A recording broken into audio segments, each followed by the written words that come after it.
Hello, I am back again.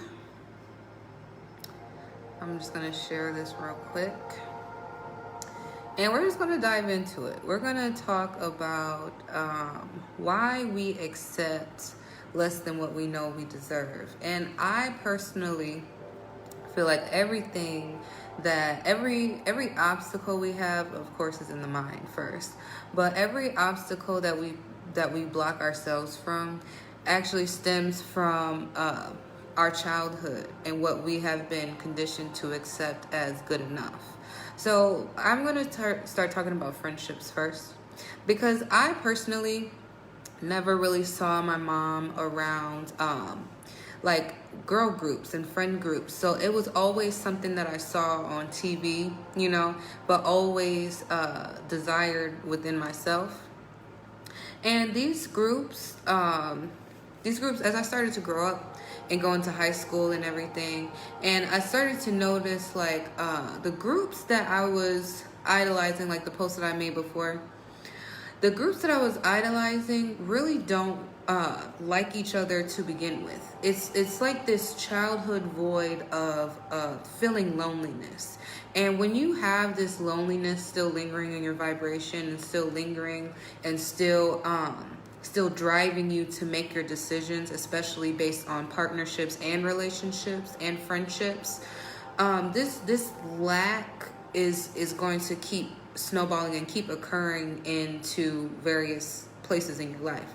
So as it pertains to friendships, when you have this childhood lack of security, of connection, it's something that you desire growing up. And unfortunately, there are people who prey on that and who use and manipulate that in order to create these hierarchy girl groups. I'm not sure how relationships with male groups go. I don't know. I'm just speaking to the girls right now. So when we have this empty void from childhood, and we have this desire to be accepted, and this desire to be loved, to feel the love that we feel like we deserve, we sometimes just accept the bare minimum, the good enough, because we have, at least we have somebody, and that's part of the problem that I started to notice in my life, because I wasn't really around girl groups, but even the girls that I was around weren't really friends to begin with. So me being around these people is all because of the lack that I felt within myself. So I personally felt that in order to be accepted and in order to, grow and connect with people, I had to be friends with these girl groups and try to insert myself in. So my personal opinion about these groups that I stated before, I personally have witnessed girls not necessarily perpetuate drama, but protect the group because of the trauma bonds that they have all made with each other. So with trauma bonding, it plays a big part in groups, especially female groups, because females actually, I've noticed that in female groups, these trauma bonds run very deep, very heavy. And again, I'm not observant of male friendship groups. I have no knowledge of that. I'm a female. So these female groups, they sort of prey on the ones that want to be noticed, want to be desired, and then in turn they they do like the dangling keys thing, make you jump through hoops, and you never feel good enough, never feel accepted. If you've ever watched Mean Girls, it's exactly, that's just female group behavior. If you watch Mean Girls, you already know. So one thing that you have to notice is the type of people that you're calling in is always a reflection of your vibration. So if you keep attracting subpar friendships, it's because you're still deep down, you feel like this is what you deserve and what you expect. Because when we start to rework our childhood brains and start to reprogram and start to realize that we are good enough regardless if we have someone around or not, then we start to realize that we really don't need large groups or like syndicates to feel wanted and feel loved and feel respected. So when we start to love ourselves, we start to accept less of the bullshit. That's really what I'm trying to get to. So with relationships, as it comes to subpar relationships, I personally accepted one because he gave me just like the basic relationship shit. It was just love. It was nurturing sometimes, you know, and that was good enough because that's what I experienced growing up. I watched my mom get subpar love, but I was still desiring the love that I knew was out there, the love that I knew I was capable of. But because I did not have a proper visual and a proper knowledge on how to personally call that love to me, I always kept attracting the same person over and over and over again.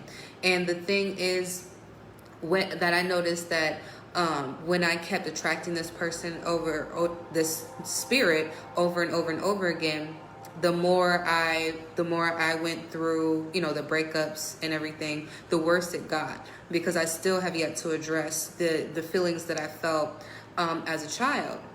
So when you're in these relationships, when you're in relationships with people and you're not doing the childhood work, you keep reoccurring this theme into your life. So one thing that's really, really important, especially if you're trying to call genuine friendships in, is to first figure out who you are as a person. Figure out what it is that you love, especially about yourself, your desires and everything. And when you start to accept yourself and love yourself, people just run to you.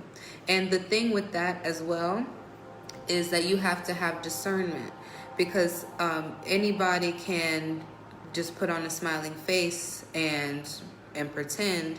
But one thing you have to realize is that everybody who approaches you in your new state, in your new mentality, is not necessarily there to help build you up. So that's where discernment comes in, so you can start to recognize the signs of someone who is subpar and who can't offer you the things that you know that you deserve.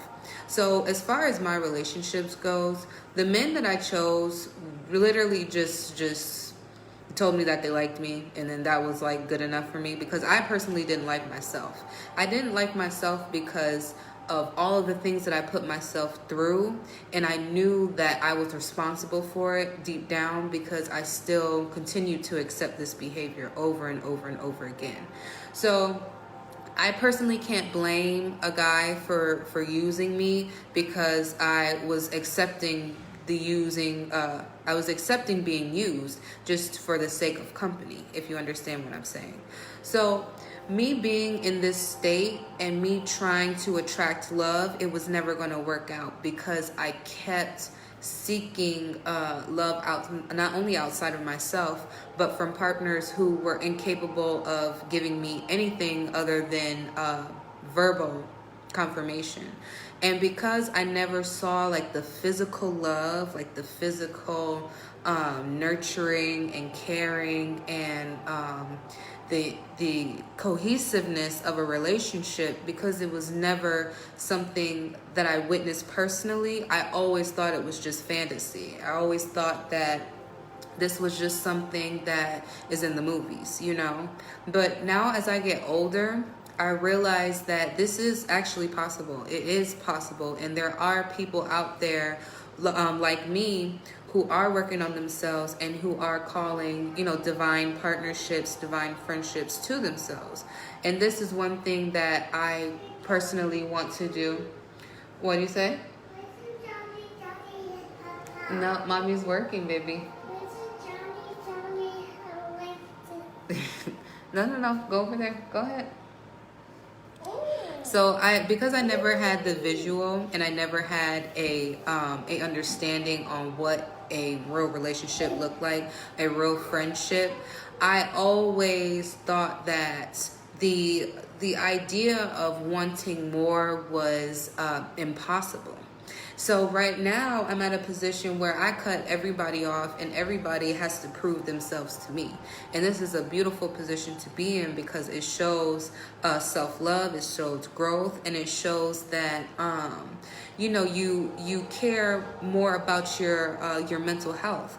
I didn't really notice how detrimental the partnerships that I chose was to my mental health until I ended up in the damn hospital for 2 weeks. Okay, I didn't realize just how bad I was hurting myself because I have yet to accept myself for who I was, and because I didn't accept my flaws with my strengths, I kept trying to put a blanket over it by getting into relationships and into partnerships with people who really did not care, and we have to take accountability for our own part in our pain because it helps us acknowledge that we accepted this behavior and now we know that this behavior is not what we want.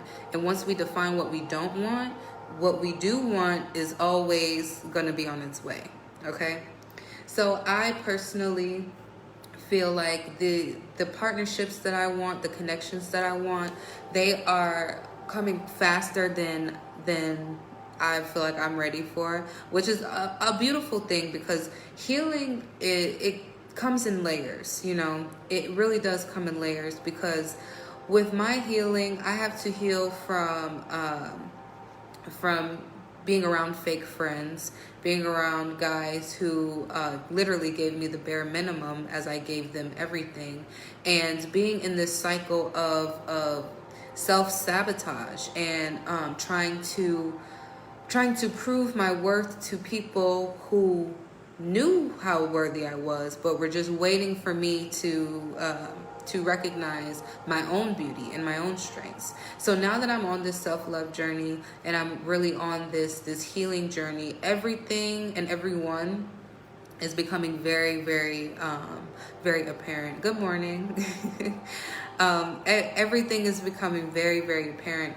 And once you start the healing work, it hurts to cut people off, but if you have to block them, just block them, because the pain hurts too bad for you to be caught in that cycle, in that trap of them, being kind to you and doing that narcissistic behavior of the sweetening the pot before they have you locked in and you're stuck in the cycle again.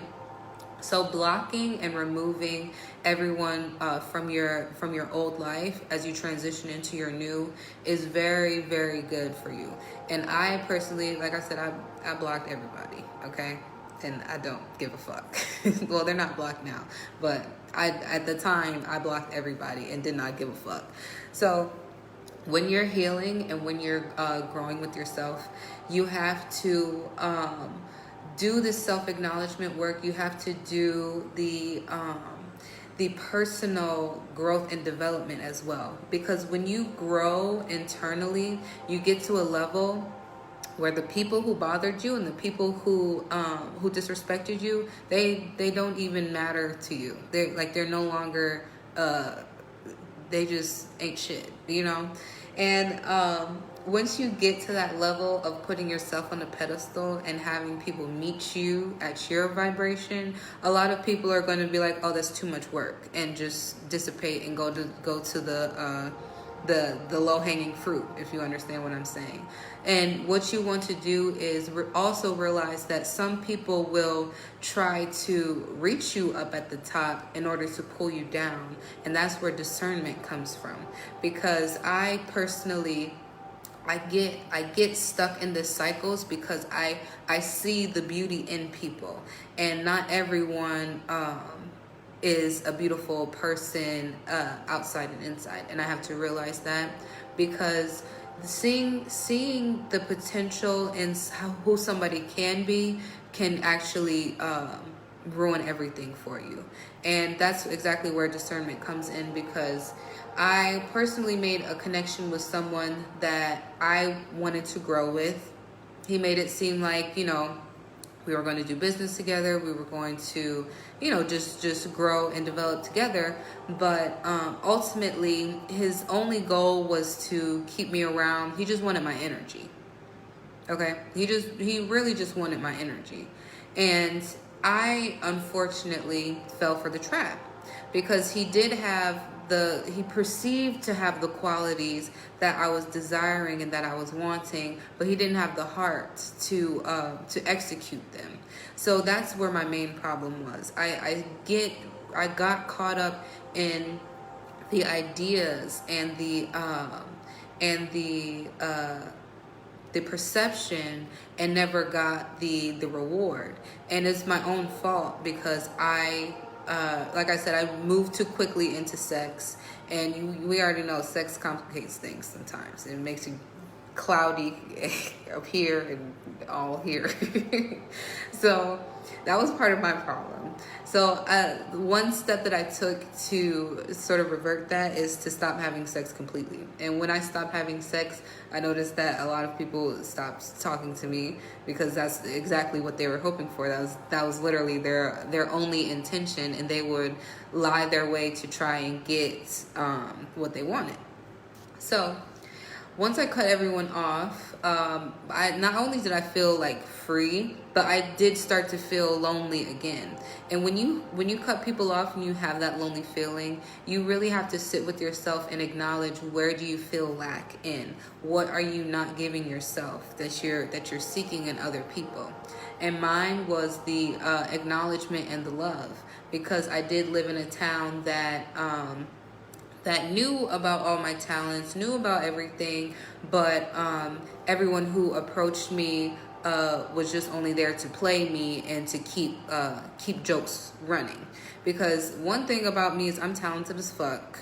Okay, I can sing, I can dance, I'm very creative, and I was waiting for people to recognize that, but they saw that the whole entire time, and I can't fault myself entirely for wanting to seek acknowledgement, because I was still in that inner child state, still trying to seek acceptance. Because not only was I seeking acceptance from my parents growing up, but I was seeking acceptance for myself, and also in groups that I was in growing up as well.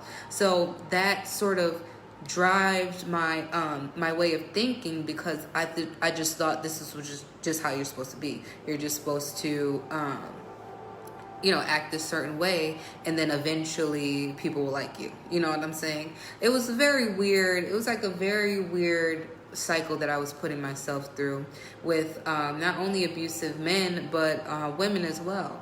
So once I took a step back and really sat and looked at everybody, I really had to not only take acknowledgement for my part, but I really had to not fault them, because they have been in this cycle, this childhood cycle, all their lives, and again, it is also a defense mechanism to prevent themselves from being hurt again. So a defense mechanism is hurting someone before they hurt you, and that is something, unfortunately, that we have learned from a very long time ago. I was never taught to lie and to manipulate. I was always taught to treat others how I want to be treated. Like, I was raised on Barney, okay?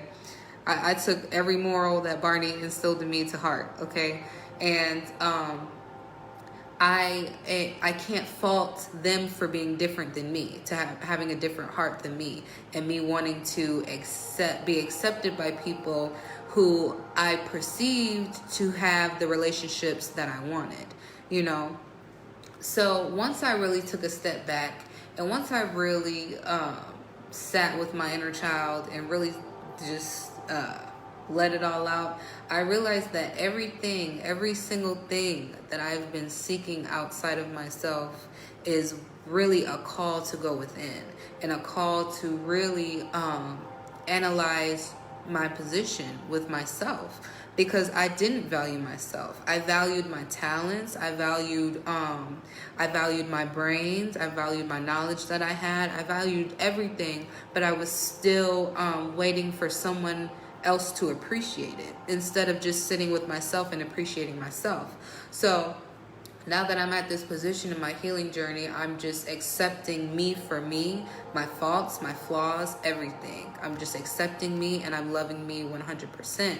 And if somebody chooses to love me as well, that's cool. But you have to realize that a lot of people don't even have self-love. You know, a lot of people don't even have that.